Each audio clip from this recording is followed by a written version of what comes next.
ია ასროვნებისა. როგორ მეტყველებთ? ანუ ჩამოვთვალოთ პრობლემათა ჯაჭვი. პირველი ლექსიკური მარაგი. გაღარიბდა საოცრად. წირი. არა ჩვენ ფაქტობრივად სინონიმებით კი ვერ ვსაუბრობთ. ტავტოლოგიურია ჩვენი მეტყველება შესაბამისად ასრულდება. რატომ არ გვაქვს ლექსიკური მარაგი? სად გაქრა, სად წავიდა? ლექსიკურ მარაგს ანუ უკაცრავად საბა ჩაგერთვებით, ყველა თაობის მახასიათებელია ეს. ეს აი ყველაზე სავალალო უცნაური ჩემი აზრით ეს არის იმ თაობისაც, რომელთა დროსაც უფრო იყო წიგნიერება მოდური. დიახ. აი ჩვენ სწორედ აქეთკენ მივდივართ. რა განაპირობებს ზეპირ მეტყველებაში და გნებავ-წერით მეტყველებაში ლექსიკურ სიღარიბესა და სიმწირეს? პირდაპირი მნიშვნელობით ეს ნიშნავს იმას, რომ განათლების და კერძოდ წიგნიერების დონე არის ძალიან დაბალი. თუ ჩვენ დავბრუნდებით ქართულ სკოლაში, იქ სადაც ყალიბდება მომავალი, არა თუ ჩვენ ვფიქრობთ და ვზრუნავთ მომავალზე, უნდა ვიფიქროთ ქართულ სკოლასაც. როდესაც 2005 წლიდან შემოვიდა ერთიანი ეროვნული გამოცდები და ეს იყო მართლაც რევოლუციური ნაბიჯი განათლების სისტემაში, საგამოცდო სისტემამ და სტრუქტურამ არ მოითხოვა საჭიროდ მაგალითად ლექსების და საზეპირო ადგილების ცოდნა. ჩვენი განათლების ყველაზე სერიოზული კრახი არის ის, რომ სკოლაში საგანმანათლებლო პროცესი აწყობილია შედეგზე. აი ამან დაღუპა ქართული სკოლა, რადგანაც მისაღებ გამოცდებზე ლექსის ცოდნა ზეპირად სავალდებულო აღარ გახდა, ან პროზაული ნაწარმოები განაწყვეტის რაღაც იქი და ჩვენ ეს არ მოვთხოვეთ თაობას. და 12 წელი ბავშვი სწავლობს სკოლაში და შემდეგ რომ ვკითხავ თავის საყვარელ ლექს ვერ გეტყვის ზეპირად.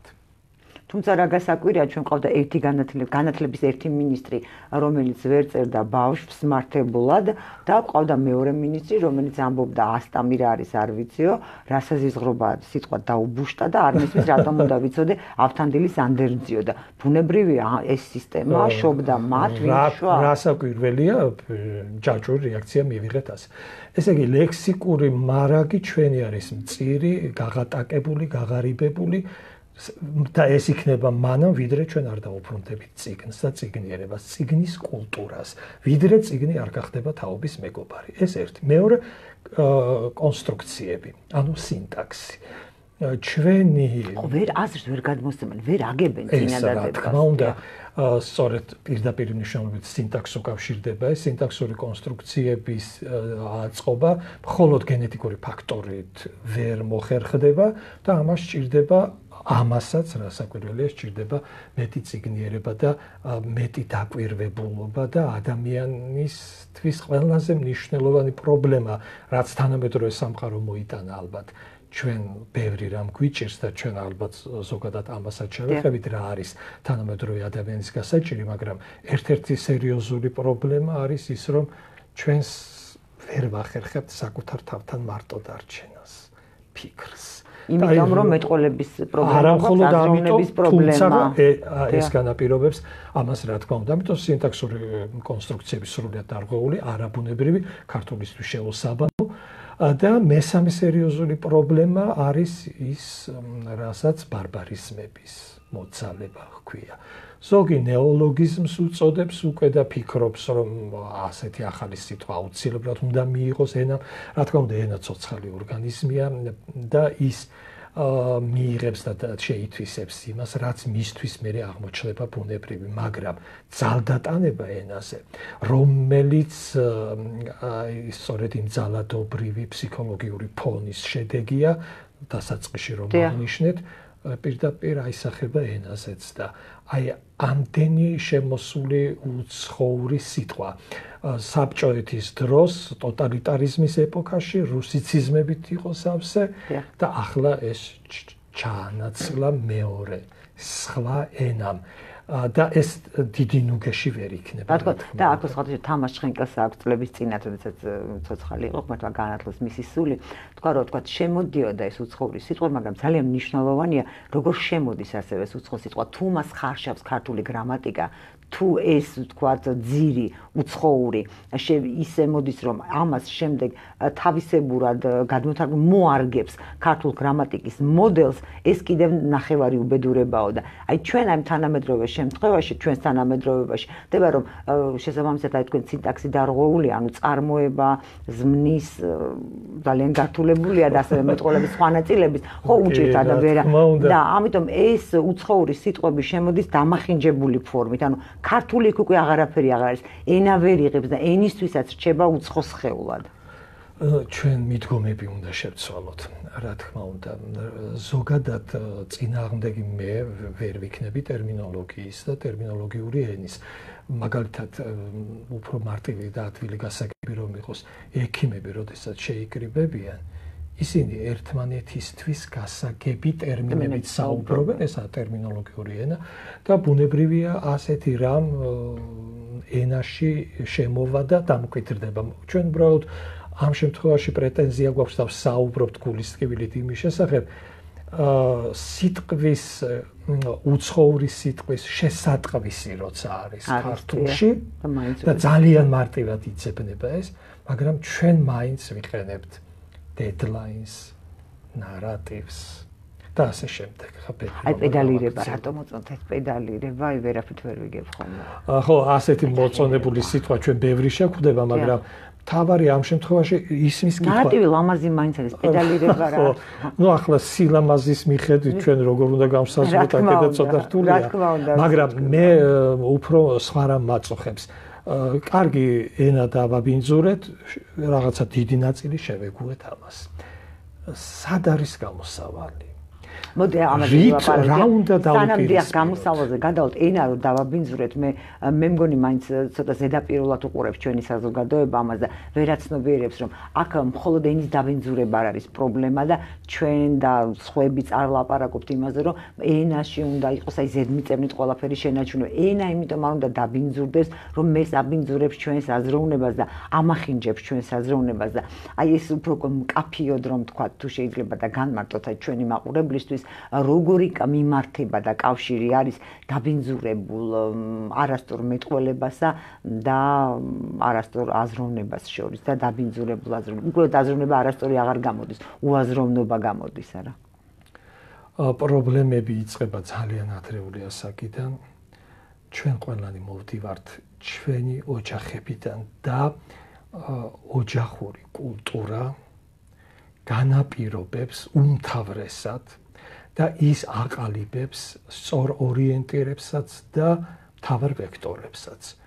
ამიტომ, როდესაც ძალიან მძიმე და ეს კრიზისული ეპოქა გრძელდება უსაშველოდ, საერთოდ უნდა გითხრათ, რომ კულტურული დეკადანსის პირობებში ვცხოვრობთ და ეს მხოლოდ ქართულ სივრცეს არ ეხება, რა თქმა უნდა, სრული დევალვაცია მოხდა ფასეულობების, ღირებულებების და ძალიან ბევრი რამ გადავაყოლეთ ჩვენ ამას. აი ასეთ პროცესში და ასეთი აი გლობალიზაციის შემოტევის პირისპირ ხომ ვდგავართ ჩვენ. აი ამ პროცესებში ჩართულია ენა და ენობრივი მოდელი.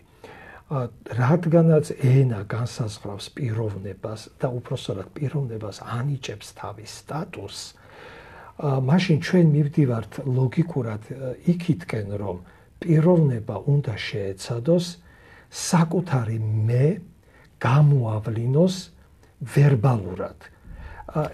სიტყვიერად. ეს რას ნიშნავს? ადამიანი არის ტექსტი. აი, გააჩნია ახლა თქვენ როგორ გითხულობთ ამ ტექსტს, ანუ როგორ წაკითხავთ მე. აი, როგორ წაკითხვა ნიშნავს, რას გაძლევთ მე? ვთქვათ, აი რა იმპულსებს ვიძლევ საიმისოდ, რომ ის ტექსტი, რომელიც მე ვარ, ამოიკითხოთ თქვენ. თუ ადამიანის აზროვნება არის ღრმა და შორსასული, თუ ეს აზროვნება, ეს კოგნიცია, როგორც ფსიქოლოგიაში ამბობენ არა, გამომხატველია მისი ფიქრის, მისი სულიერობის. ამას სჭირდება და ეს ბუნებრივად და ავტომატურად მოითხოვს თავის სიტყვიერ მოდუსს. და მეტყველებაში გამოვლენილი აზროვნება უკვე არის პიროვნება. ამ პიროვნების მახასიათებელი მისი ტემპერამენტი, მისი შინაგანი მდგომარეობა, სულიერობა, კულტურა, ყველაფერი ჩანს მის მეტყველებაში. ესე იგი, ენა ახდენს ფაქტობრივად ილუსტრაციას. ის აშუქებს პირდაპირ და ეუბნება მეორე ადამიანს ვინ ხარ შენ. როდესაც ჩვენი აი თუნდაც მედია სივრცე. იცით რიტორიკა როგორია? წმინდად აგრესიული. უბრალოდ ჩვენ ახლა მოვერიდებით და არ დავასახელებთ, მაგრამ ყველა ზოგადად პრობლემაზე ვაპარაკებთ. მაგალითად, როდესაც ყველაფერი გახდა უკვე ток-შოუ არა და ეს შოუებს აწყობენ და ტელევიზიები სთავაზობენ მომხმარებელს რაღაც ორკესტრირებული შეტევა არაარსებითზე, სკანდალზე, აჟიოტაჟის ატეხვა იმაზე, რაც არ არის მნიშვნელოვანი. ეს ხდება მიზანმიმართულად, რადგანაც ტელევიზია სჭირდება მაყურებელი. და ტელევიზია ბოროტად იყენებს თავის მაყურებლის ინტერესს. აგრესიული არის და სიძულვილით გაჟღენთილი რიტორიკა, პარლამენტის ტრიბუნიდან დაწყებული ჩვეულებრივი ყოფითი სამეგობრო და სამეზობლო ურთიერთობებით დამთავრებული. შესაბამისად, მეტყველებაში აი ის რაც მაგალითად ჩემს ბავშვობაში სირცხვილად ითვლებოდა და იყო უხერხული და არ იყო კულტურის ნიშანი. ახლა ეს გახდა ჩვეულებრივი ყოფის დამახასიათებელი რაღაცა გამსაზღვრელი ატრიბუტი. ეს არის ძალიან უხერხული რამ, სახელოებ დაკაპიწებული წამყვანი, რომელიც მუშტის მოღერებით გვესაუბრება. სიძულვილის ენა, აგრესია როგორ ითარგმნება, რა არის აგრესია? ეს არის მეორე ადამიანის შეურაცხმყოფელი, სიტყვიერი და ფიზიკური და ფსიქოლოგიური გამოხატულება რა. და ჩვენ აღარ ვინდობთ ერთმანეთს. და მეტყველებაში ის სიტყვები, რომლებიც თქმასაც ვერიდებოდით ჩვენ. და საყმელპურო ქართული ახლა გახდა საზეპურო ენა. ასეთი ქართულით ლაპარაკობთ. სამწუხაროდ ამას ვერ აღუდგა წინ ვერც ქართული მწერლობა და ვერც თეატრი. მეტყველების პრობლემა წერითი და ზეპირმეტყველების პრობლემა იქაც არის და აქაც. ამიტომ ეს არის ტოტალური პრობლემა. და ჩვენ ვართ კატასტროფის პირისპირ, რადგანაც აი ამ ტოტალურმა აგრესიამ მოიტანა თაობა, უფრო ახალგაზრდა თაობა. ანა კალანდაძეს უწერია, რომ ბილდ სიტყვაობა ნარკომანიაზე ნაკლებ საშიში არ არისო. ეხლა მინდოდა დაწვრილებით გვესაუბრეთ. ჩვენ სად მივდივართ? ნახეთ, ქართველ ადამიანს დედაზე უფრო წმინდა და საფიცარი რა გააჩნდა.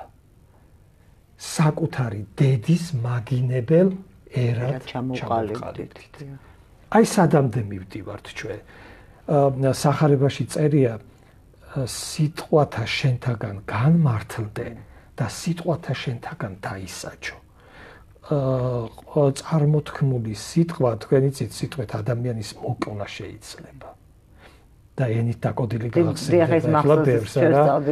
ამას აქვს ძალიან დიდი მნიშვნელობა, ჩვენ რას ვეტყვით ერთმანეთს და როგორ ვეტყვით. ამიტომ მენტალობა ადამიანის, აზროვნება, მისი სააზროვნო სამყარო, ლექსი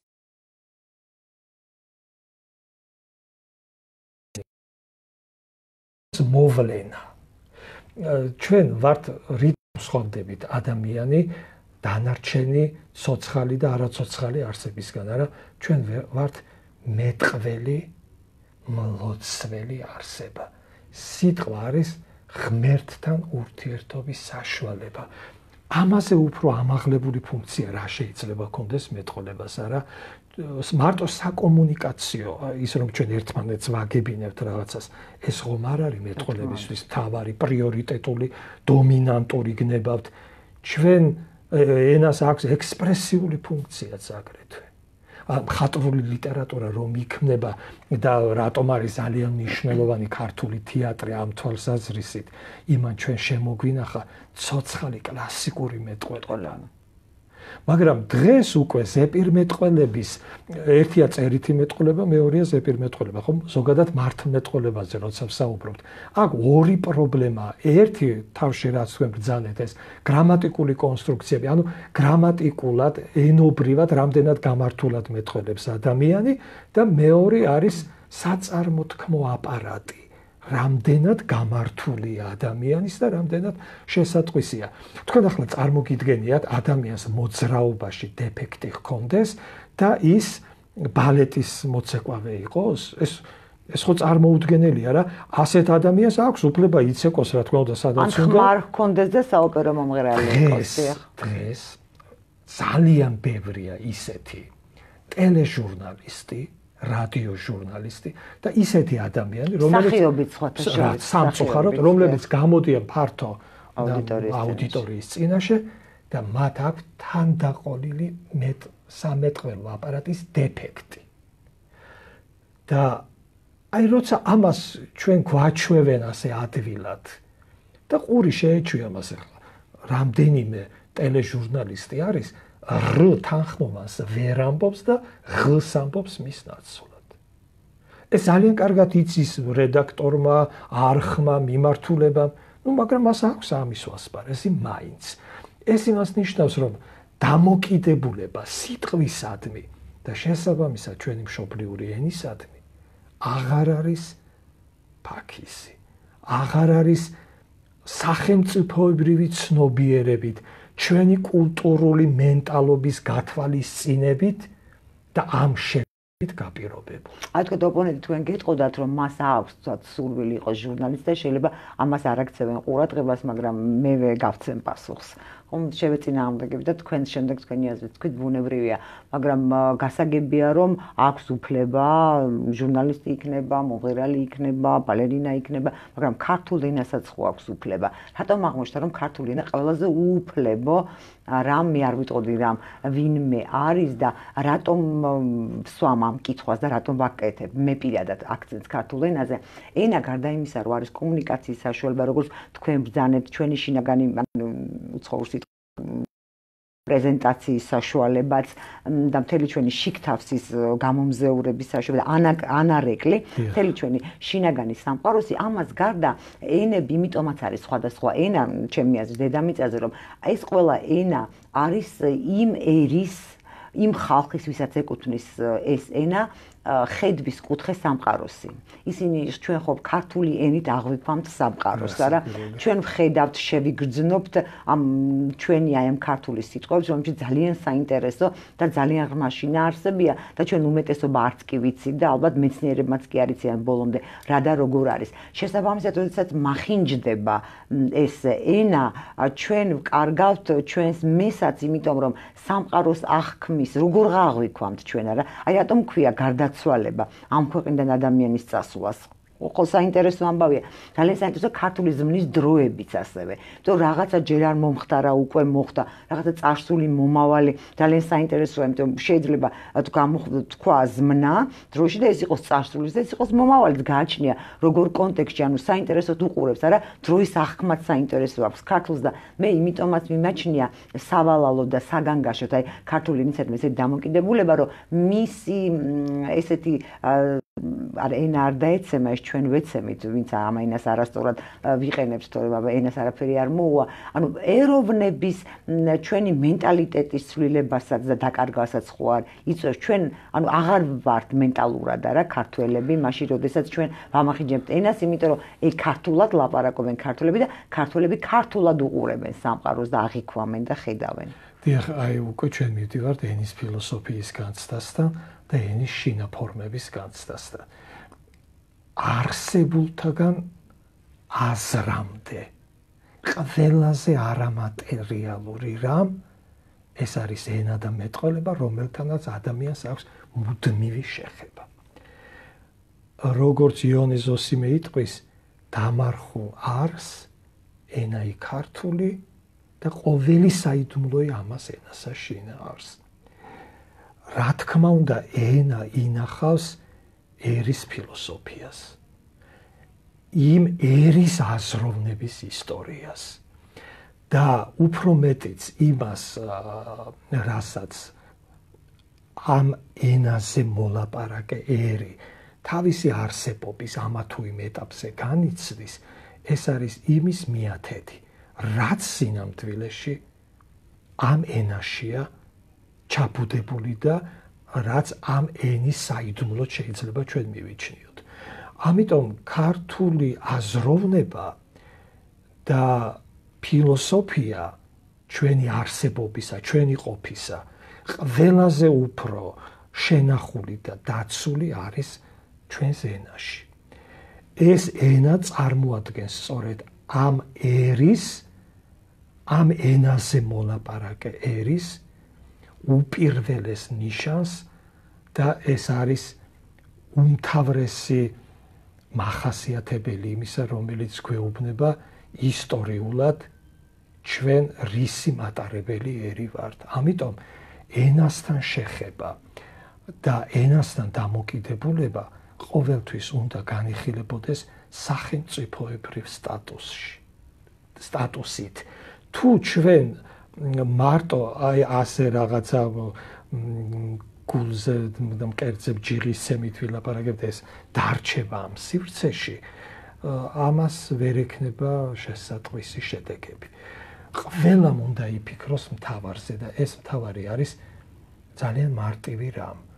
ჩვენ თუ ვფიქრობთ საკუთარ თავზე და ადამიანს ხომ აქვს თავდაცვის მექანიზმი. საერთოდ აგრესია რომ ვახსენეთ, აგრესიაც თავდაცვაა რაღაცისგან, მაგალითად შიშისგან არა და პასუხი და რეაქცია მასზე. შესაბამისად ჩვენ უნდა მოვძებნოთ საკუთარ თავში იმისი ძალები, რომ კრძალვა და პატივისცემა არ დავკარგოთ იმისა, რაც ჩვენს არსებობას ადასტურებს და ეს არის ენა. და ენის მიმართ დამოკიდებულებაში სწორედ გამოვლინდება ადამიანის კულტურაც და მისი ფიქრიც მომავლის შესახებ. ამიტომ ძალიან რთული და ერთმანეთზე გადაჯაჭვული პრობლემები იყრის თავს.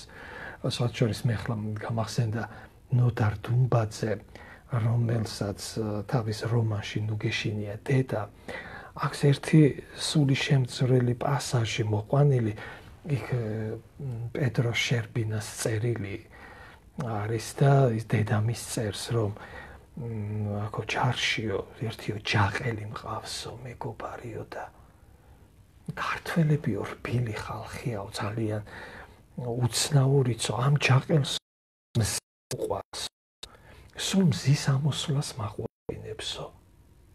დედა უყვარს. და როცა დედას იფიცავსო, ხატზე დაფიცებას ნიშნავსო. და ახლა რაზე ვილაპარაკოთ ჩვენ, როცა ჩვენი სმენა, ჩვენი გნებავთ ნერვი, ჩვენი აზროვნება შეეჩვია იმას, რომ ჩვენ გვერდით გვესმის როგორ აგინებენ საკუთარ დედას. და ამაზე უკვე ჩვენ რეაქციები დაგვიჩლუნგდა. ხო, ეს არის თვითგანადგურების კოდია სხვათა შორის პირდაპირ. როგორც ერთმა ჭკვიანმა ადამიანმა თქვა, მეორედ მოსვლის პირველი ნიშანი. ერთ-ერთი პირველი ნიშანი, როდესაც ჩვენ თვალწინ ამ დონის დეგრადაციას, გადაგვარებას ვუყურებთ ჩვენივე სისხლისა და ხორცისა. და ჩვენ ვართ უძლურები ამის წინაშე და ამის პირისპირ. ამიტომ პრობლემები ძალიან სერიოზულია და შესაბამისად ეს სირთულე, რომელიც ახლავს ენას და ენობრივ მსოფლმხედვას და აზროვნებას და მეტყველებას, რაღაცა ერთიან ჭრილში, ერთიანი მიდგომით, მასშტაბურად არის გადასაწყვეტი და მოსაგვარი. იქნებ მან არის პრობლემა ასევე ადეკვატურ აღქმის. ვერ აცნობიერებს, ვერ აღიქვამს ადამიანი დედას რო აგინებს, რას ამბობს ამით. აი ეს თანმიმდევრობა ხო, ჩემი დედა აღარ გავაგრძელებ, ის რა ქმედებას გამოხატავს. შეიძლება ესეც ხდება და თუ ადეკვატურად ვერ აღიქვამს, მან უკვე გონებრივი ჩამორჩენის პრობლემა არა. ჩვენ თუ კი ვამბობთ, თუ შევთანხმდებით იმაზე, რომ მეტყველება განუყოფელი აზროვნებისაგან, ეს მისი ნაწილია, მაშინ ჩვენ რა თქმა უნდა აზროვნების კრახთან გვაქვს საქმე. ამიტომ საიდან ვიწყებთ ჩვენ სათავეს ეთევზის სათავიდან ყარსო არა სად არის ეს სათავე ესე იგი რას ვებრძოლოთ ჩვენ ასე ცალკე გამოვლინებებს ფრაგმენტულად რომ შევუტიოთ არაფერი გამოგვივა საიდან უნდა დავიწყოთ პრობლემის გადაჭრა მოგვარება გადაწყვეტა. ეხლა გაგაწყვეტინეთ მაშინ თქვენ ამას რო ამბობდით. აი ეს ჩემი აზრით მე ძალიან ბევრს ვფიქრობ ამას და დიდი გულისწყებილით უნდა გითხრათ რომ ჩვენმა რაციოცენტრულმა სამყარომ თანამედროვე ცხოვრებამ ამ ცხოვრებაში ხო ტრაგიკულად დაინგრა ადამიანის სული. ერთი წუთით წარმოვიდგინოთ ჩვენ როგორი ტრაგიკულია ადამიანის ყოფა. ჩვენი გარემომცველი სამყარო მე რომ თავში ვთქვი მენტალური და კულტურული ყოფიერება რამდენი რამე გვიტევს ხომ ყველაფერი ხდება საიმისოდ რომ თაობა ადამიანი მოწყდეს წიგნს პირველი წიგნი ჩაანაცვლა ბევრმა რამემ ჩვენ რა თქმა უნდა ტექნიკურ რევოლუციას ზოგადად ტექნოკრატიას ვერ შევეწინააღმდეგებით და ეს სამყაროს განვითარების უპირველესი ნიშანია რა. მაგრამ აუდიო წიგნებიც არის. მაგრამ თუ ჩვენ მოვწყდებით ცოდნა, ჩვენ არ გვესმის რა არის ცოდნა. ნებისმიერი ლოგიკის სახელმძღვანელო რომ გადავშალოთ, ცოდნა განმარტებულია ასე რომ ეს არის საგნის მოვლენის არსის და კანონების მიზეზ შედეგობრივი კავშირების ცოდნა. ამიტომ აი ეს ზედაპირული ცოდნა ჭალებში ვიტყვი დავგუგლე. აი ეს არ მიდის იმასთან რასაც ჩვენ ცოდნას ვეძახით რა. რეალურად ჩვენ მოვწყდით ცოდნის საფუძვლებს. ეს ერთი მოგწყვით ეს ამას ხო ყველაფერი კეთდება საიმისოდ ვიმეორებ რომ წიგნს მოშორდეს თაობა წიგნი ჩაანაცვლა კომპიუტერმა ჩაანაცვლა მობილურმა ჩაანაცვლა ტექნიკამ მოკლედ ძალიან ბევრს წუწუნებს წიგნები და ჩვენ შეგვიძლია ეს ტექნიკა გამოვიყენოთ იმისთვის რომ წავიკითხოთ მოვუსმინოთ ამას ჭირდება ცოტა სხვა ტიპის მიდგომა როდესაც ქვეყანაში არის სრული ტელეისტერია და ყველაფერი გადართული. აი ნახეთ, ჩემი თაობა და ჩემზე უფროსი თაობა მიჯაჭვულია ტელეეკრანს. უფრო დაბალი ასაკის თაობა ზის სულ კომპიუტერთან და ინტერნეტ დამოკიდებულებაა.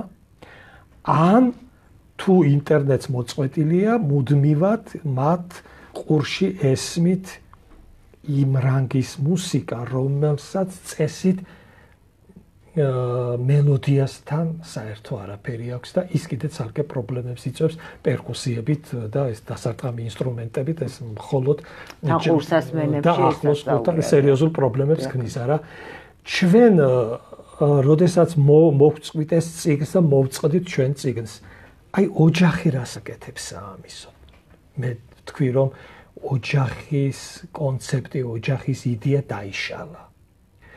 და დაიშალა ის ტრაგიკულად. და ეს მოიტანა ყოფამ ამ შეჭირვებულმა ეკონომიკურმა სიდუქჭირემ დედამ თავისი ფუნქცია დაკარგა და დედა იქცა ოჯახის მარჩენ ეს არის რა თქმა უნდა პრობლემა სწორედ და ვექტორები შეიცვალა ოჯახში და მე როდესაც მეუბნებიან რომ ჩემი შვილი არ კითხულობს მე მქონდა რამდენიმე შემთხვევა ცხოვრებაში, როდესაც ძალიან ცნობილმა მსახიობმა თავისი შვილი მოიყვანა ჩემთან, რომ აი წიგნამდე ვერ მიყავს. ძალიან ცნობილი მწერალი, მეუბნება, რომ არ კითხულობს ვაჟას, ვერ წავაკითხე კონსტანტინე გამსახურდია. იცით სად არის აქ პრობლემა? ბავშვს უნდა შეექმნას გარემო ოჯახში. მას სჭირდება კონკრეტული მაგალითი. როცა შენ კარს მოიხურავ და ტელევიზორს მიუჯდები სერიალის საყურებლად და შვილს დაავალებ რომ წიგნი წაიკითხოს, ის ამას ვეღარ წაიკითხავს. ბავშვი ოჯახურ გარემოში უნდა ხედავდეს წიგნთან და კითხვასთან დამეგობრებულ უფროს თაობას.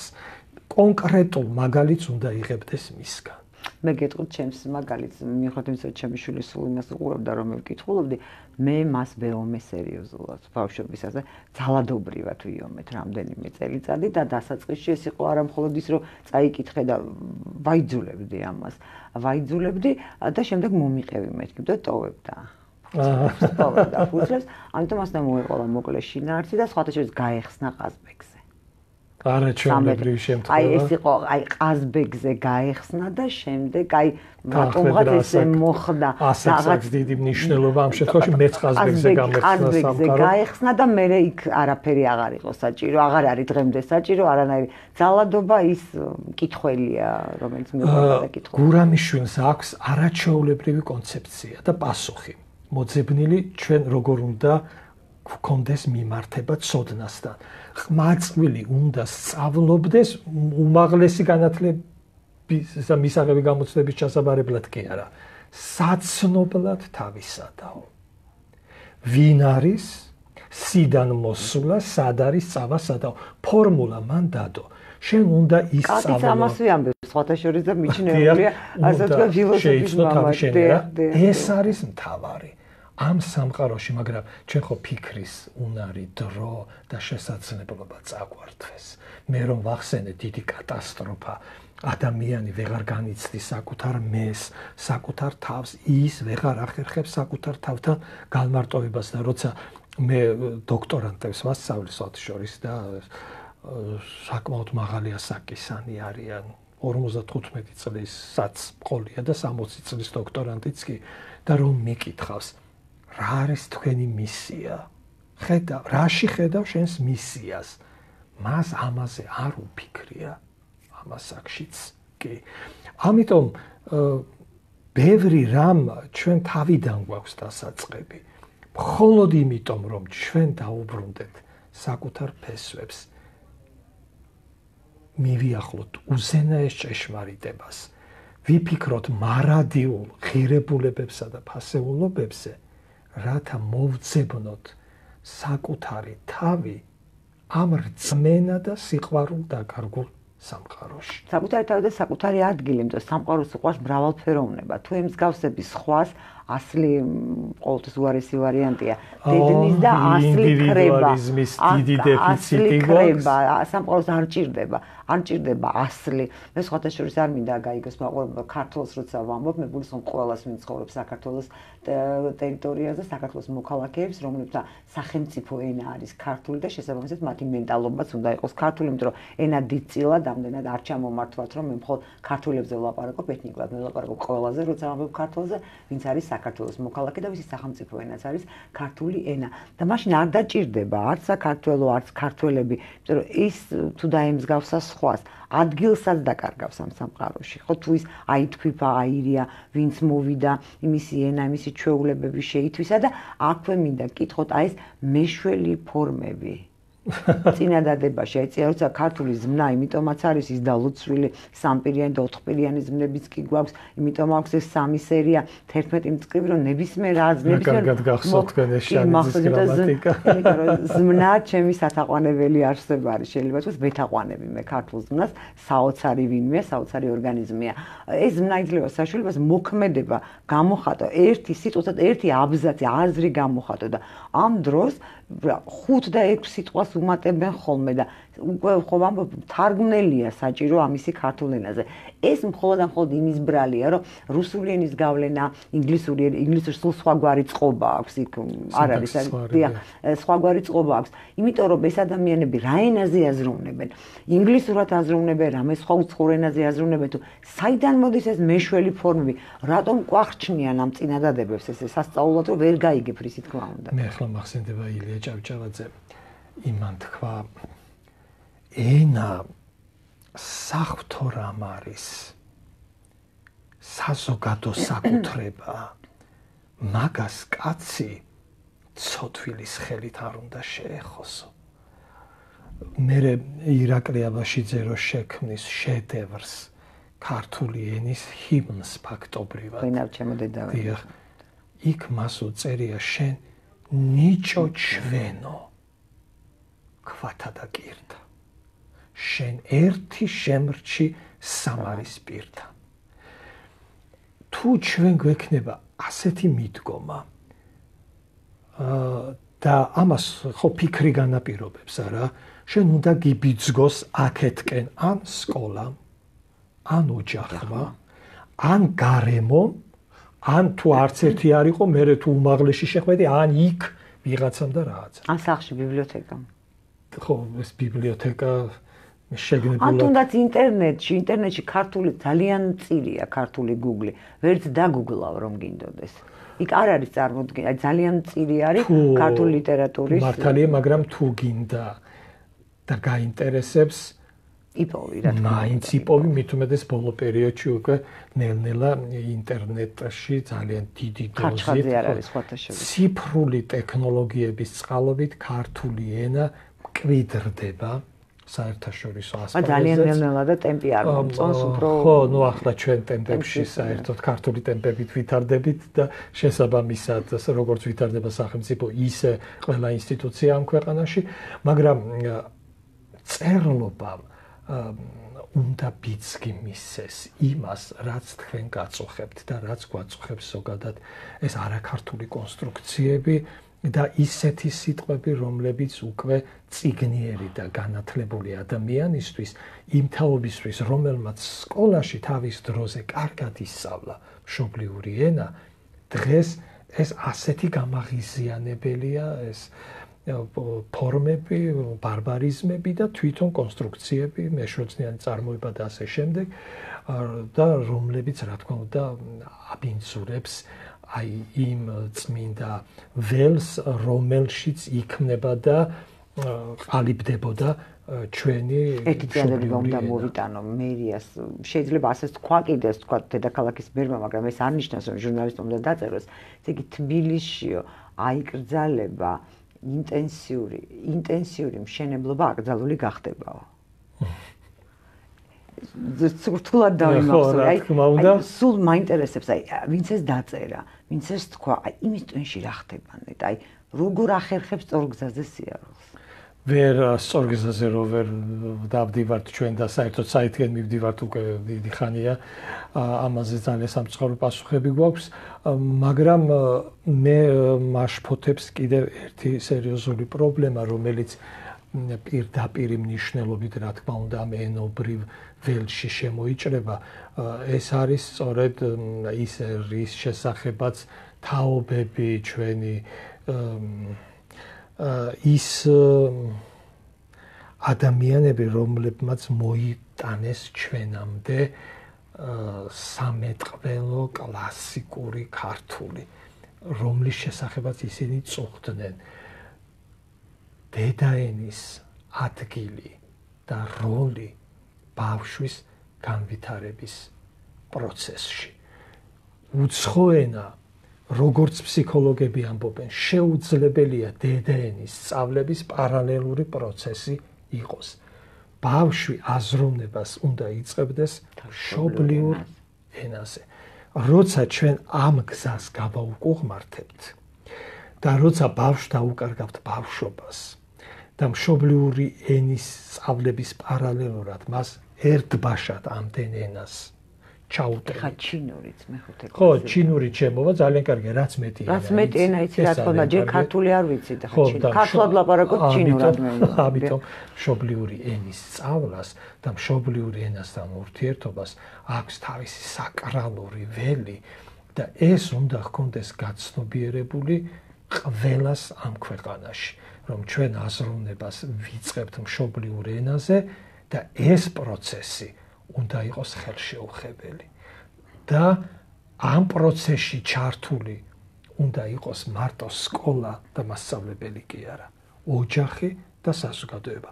მაშინ სადამე შესაძლებელია მთლიანად სოციუმის, ქართული სოციუმის დამოკიდებულება საკუთარი მშობლიური ენისადმი, მეტყველებისადმი, ანუ იმის მიმართ, რაც გამოავლენს მის ხარისხს, მის სტატუსსაც და მის შინაგან სამყაროსაც. აი თქვენ ბრძანეთ ახლა რომ პარალელურად სწავლებაც ჯერ მშობლიურ ენაზე უნდა დაიწყოს და ბავშვი მე აბსოლუტურად გეთანხმებით და სხვადასხვა აი სულ როდესაც ამბობენ რომ აი ამან ის ამდენი უცხო ენა რაღაცა წყალივით ლაპარაკობს ინგლისურად, ფრანგულად, გერმანულად და მე მომისმენია იმ ადამიანის ქართული სულ მიგვირს ხოლმე ნეტა იმ უცხო ენებზე როგორ ლაპარაკობს ადამიანი ხო თავის მშობლიურ ენაზე ვერ აყალიბებს აზრს და ნუ ასეთივე დონეზე უბრალოდ ამაზე უარესად იცის მას ის ენა რაც არ უნდა სწრაფად ლაპარაკობდეს ჩემი აზრით არ ვიცი მე საერთოდ მე მაშფოთებს ის რომ ჩვენი სასიცოცხლო და საარსებო საკომუნიკაციო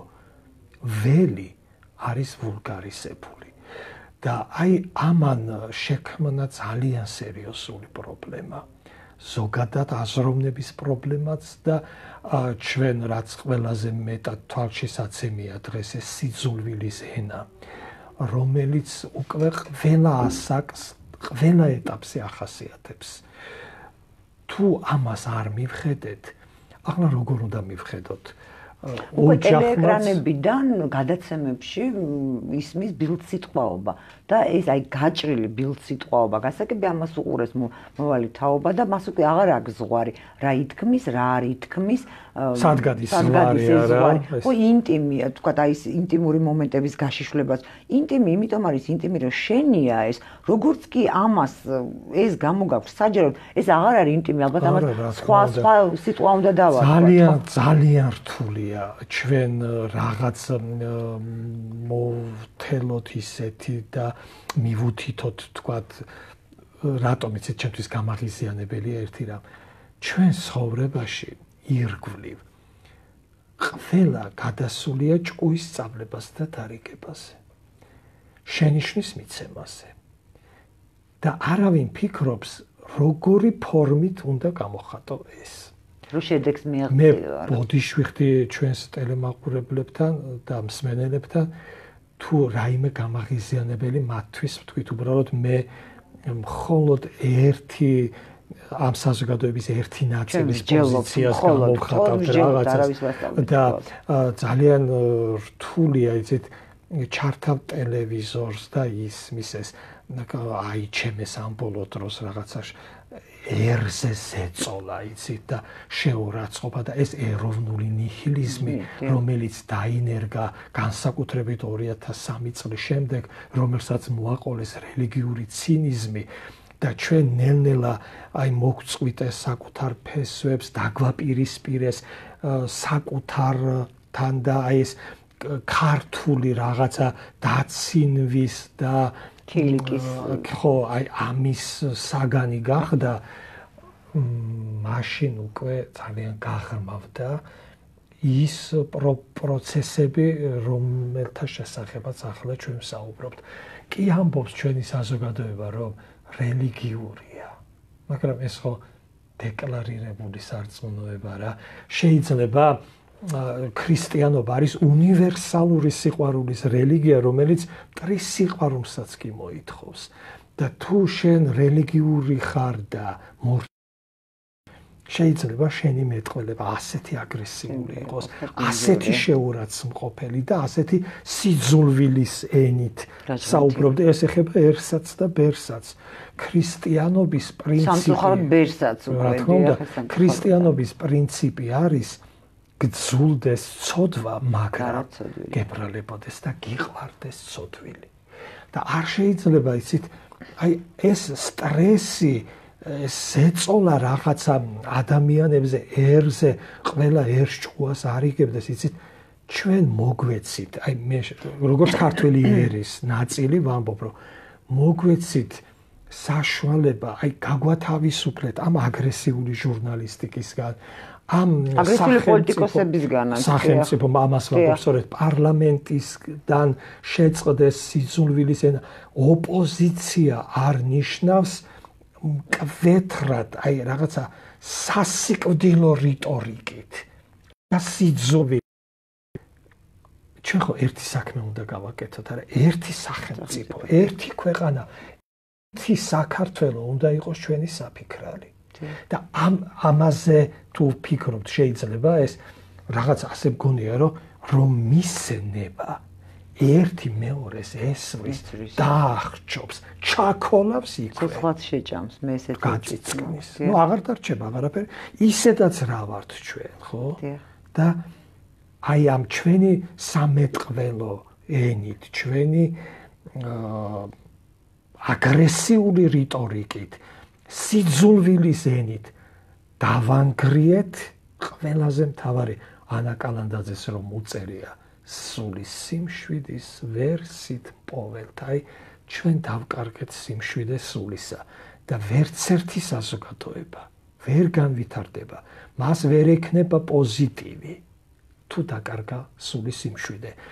ტელევიზიაც, ინტერნეტიც და ნუ განსაკუთრებით ინტერნეტში ეს კომენტარები არის სოციალური ტოქსინები. ჩვენ ამით ვწამლავთ მომავალს და ეს რის სიბრალეა, იცით, როდესაც ამ ქვეყანაში ადამიანებს აღარ აქვთ საკუთარი საქმე. თვით რეალიზაციის ძალიან მწირი შესაძლებლობებია და შესაბამისად ვიზუალიზაცია გახდა საკუთარი თავის დამკვიდრების ერთადერთ ფორმატ. ადამიანებს უკვე შეუძლიათ ლაივს რომ ეძახიან, ჩართონ და Facebook-ზე პირდაპირ ეთერით იქიდან გვაყურებინებენ საკუთარ თავს. ამდენი ინტერნეტ ტელევიზია, ამდენი კერძო ტელევიზია, ასეთი ტელევიზია, ამდენი რადიო არხი, რადიო ტალღები, ყველა ლაპარაკობს, ვინ აკეთებს საქმეს, უკვე ვეღარ გაიგებ ამ ქვეყანაში. და ამიტომ როცა ადამიანებს ექნებათ საკუთარი საქმე, როცა თვით რეალიზაციას ადამიანი საკუთარ პროფესიაში შეძლებს, აი ეს აგრესიის ასეთი საგანგაშო მაჩვენებელი ცოტა შემცირდება და ჩვენ მეტი დრო დაგვრჩება ალბათ საკუთარ თავთან განმარტოებისა და საკუთარ ფესვებთან დაბრუნებისა და ჩვენ მხოლოდ მშობლიური ლიტერატურა, მშობლიური მწერლობა, წიგნთან ურთიერთობა დაგვაბრუნებს ჩვენს ფესვებთან, შესაბამისად გვაპოვნინებს ჩვენს თავს და ჩვენს ადგილს ამ ტრაგიკულად დანგრეულ საზოგადოებაში. ძალიან დიდი მადლობა, საბა, იმედი ახლა ვერ მოვასწარეთ, მაგრამ თანამედროვე ქართულ მწერლობაზე ვისაუბრეთ, მწერლობა ძალიან დიდი როლი აქვს და თეატრი და არ მგონია ის ვერ ასრულებს ჩემი აზრით ჯეროვნას და იმედია პირობას ჩამოგართმევთ, რომ შემდეგ გადაცემაში ამაზე ვისაუბრებ. დიახ, ცალკე მწერლობა და თეატრზე. დიახ, ძალიან დიდი მადლობა კიდევ ერთხელ. ძალიან დიდი მადლობა თქვენ რომ გვისმენდით და რაღაც შევეცადოთ რომ გავასუფთავოთ ჩვენი მეტყველება იმისთვის რომ იყოს სუფთა ჩვენი აზროვნება და შესაბამისად ვიაროთ ამ დედამიწაზე და მომძებნოთ ჩვენი ადგილი. დიდი მადლობა, კარგად გრძანდებოდეთ.